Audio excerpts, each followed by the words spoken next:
Welcome to AI Pulse. We're breaking down the big AI news for March 18th. And today, it all starts with this massive new vision for what the future of intelligence actually looks like. So, the big story today, it's all about NVIDIA's GTC conference.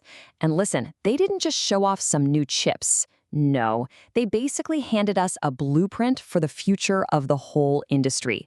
They're calling it the AI Factory. Now, this whole AI factory thing, it's not just some cool idea for the future. I mean, we're talking about huge amounts of money being thrown down to build this stuff, like right now. And when I say huge amounts of money, I mean it. Check this out. $27 billion. That's the price tag on a brand new 5-year AI infrastructure deal between Nebius Group and Meta. And yeah, it's a massive bet on NVIDIA's next-gen platform. Okay, so what is an AI factory really? Well, think of it like this. It's a totally new kind of data center. Its whole purpose, its main economic output, is to churn out AI tokens, the basic building blocks of AI. It's basically becoming a utility, like electricity, but for generating intelligence on a planetary scale. And you can't build a factory like this with just GPUs. This is where you really see NVIDIA's whole strategy come together. It's a full-stack approach. We're talking about their next-gen Vera Rubin Platform, brand new CPUs made just for AI reasoning, super fast networking, the whole shebang. It's the complete toolkit you'd need to run the entire AI production line from start to finish. So you've got this incredible new factory, right? Well, you're gonna need some new tools to build with.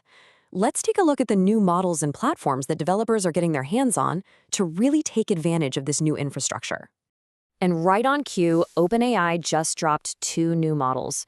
They're smaller, they're faster, and maybe most importantly, they're cheaper. This gives developers a ton of new options, especially for those high-volume jobs where speed is everything. And yeah, let's talk about the price, because that's a huge deal here. Just look at the Nano model. It's way, way cheaper for both what you put in and what you get out. What does that mean? It means developers can finally use AI for all those repetitive, high-volume tasks that just didn't make financial sense before. It's not just about the models, though. The data giant Snowflake is also jumping into this agent-driven future. They're giving us a sneak peek at something called Project SnowWork. And this isn't just another tool, okay? It's a whole platform for building AI agents that can automate complex, multi-step business workflows from beginning to end. All right, so this all sounds amazing in theory. AI factories, autonomous agents. But what does this stuff actually look like in the real world? Like, what can it do? Okay, let's get concrete. We're going to look at a great example from the world of cybersecurity, something called proactive threat hunting. So, for a highly skilled human analyst, a single manual hunt for digital threats can take 40 hours. Think about that. That's a full work week for one investigation. Now, get this. Dropzone AI has a new autonomous agent that does that exact same complex investigation in just 1 hour. And it doesn't get tired, it doesn't take breaks, it can just keep going 24/7. But, as these incredibly powerful systems start rolling out, we're seeing 2 things happen. First, the inevitable push for rules and regulations. And second, a bit of a reality check on what they can and can't do right now. Over in Europe, for example, regulators are already moving with something called the AI Omnibus. The goal is to simplify their big AI Act, but also push back some deadlines to 2027 and 2028. It's that classic balancing act, right? Trying to encourage innovation while also making sure there's critical oversight. And it's not just about government rules, it's about the tech itself.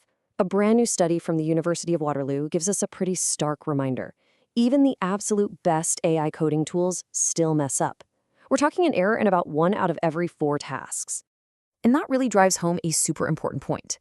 These autonomous systems, they're amazing assistants, for sure, but they're absolutely not ready to be left alone to run the show. They still need significant human supervision. So all of this brings us to the big question, doesn't it?